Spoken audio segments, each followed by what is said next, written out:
रात बिल्कुल शांत थी। गांव चुप्पी के आगोश में सोया हुआ था। एक पत्ता भी नहीं हिल रहा था। सुमित को यह सन्नाटा अपनी हड्डियों में रेंगता हुआ महसूस हो रहा था। वो दिल्ली की भागम भाग से आया था। ये शांति उसे बेचैन कर रही थी। सुमित अपनी दादी के घर पर था। घर पुराना था, छीलते हुए पेंट और किर्र किर्र करते दरवाजों वाला। उसे अपनी दादी की बहुत याद आ रही थी। उनका 1 साल पहले देहांत हो गया था। घर खाली सा लग रहा था, खामोश यादों से भरा हुआ। सुमित आंगन में टहल रहा था। उसे नींद नहीं आ रही थी। यह सन्नाटा घुटन पैदा कर रहा था। उसे ताजी हवा चाहिए थी। वो पुराने लकड़ी के दरवाजे की तरफ चला गया।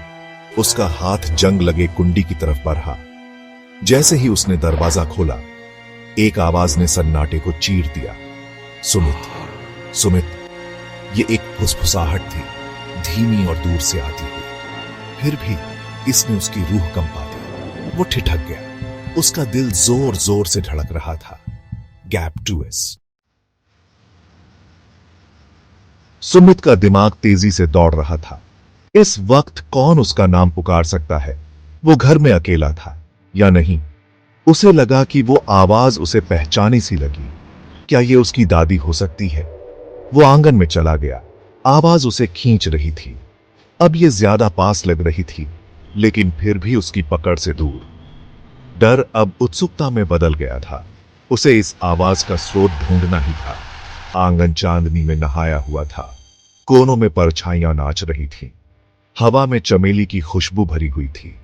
वो पुराने कुएं की तरफ चला गया। आवाज उसे रास्ता दिखा रही थी। वो घूमा। उसका दिल जोर से धड़क रहा था। उसके पीछे एक आकृति खड़ी थी। ये उसकी दादी थी, लेकिन कुछ गड़बड़ थी। उनका चेहरा पीला था, उनकी आंखें खाली थीं।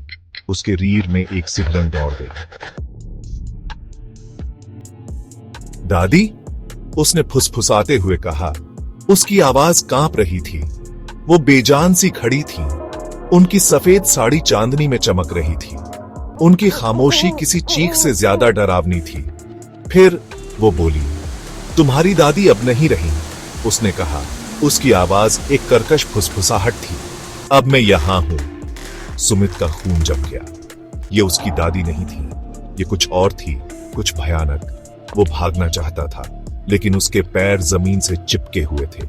उसने उनकी आंखों में देखा। वो खाली गड्ढे उसे घूर रहे थे।